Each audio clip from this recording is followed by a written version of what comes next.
Let's go ahead and go to the next tab, which we have in the administration. And some of these fields here that you may or may not choose to use. You may have a PO number along with your manufacturer order number and the rep's name that's at the top. If you were taking in a used or a trade-in vehicle, then you would be able to choose here the lien section. So if you do choose that this vehicle has a lien on it, then there's a section for you to add in the lien holder, the name on the account number, the lien payoff amount, the date that you paid this vehicle off, and any additional detail here such as the person that is in attention to, and the name and address along with phone number. Okay, that same information is on both fields or forms. All right, down below you have an area to add in the tag and title. That's pretty self-explanatory. You've got your temporary plate, the date that it was issued, the title information. So that detail is here in the bottom section of both forms.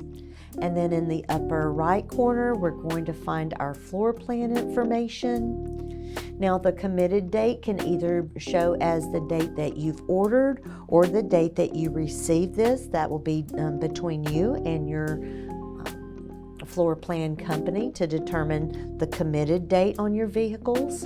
And then let's talk about the balance field. Okay, you cannot manually key in this field. You will need to use the balance button. So once you click on the balance button, I'm getting a message saying you have to save it. So yes, let's save. And then here is my balance.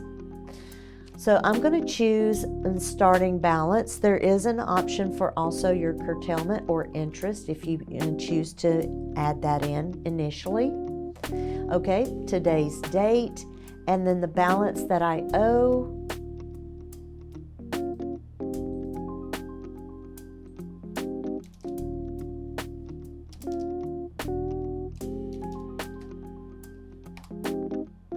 And you can make a note if you'd like. I'm going to now click on the Add Balance button, and you see the balance has been added in. I'll do the same thing on my PO. Remember, if you get those pop-ups, just read it. It was just reminding me I needed to save before I can add in the balance. Okay, and then click the Add Balance button, and you now see that balance here. Now, once this vehicle has been paid off by your dealership, then you can come back in and choose the Paid button and indicate when you made that payment. As you make payments on this vehicle, the balance will go down and the interest will go up, and then you'll be able to see your transactions in the History button. By clicking there, it'll outline all of the transactions for you. And then lastly, in the lower right-hand corner of both forms, we have our miscellaneous section. And if your dealership uses specific parking space numbers where you park your vehicles, you can indicate the parking space where this vehicle is going to be parked.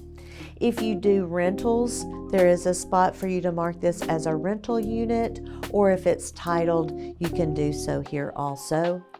And you can add in tire and battery fees if you would like to do so at this time. I'm going to go ahead and click on Save.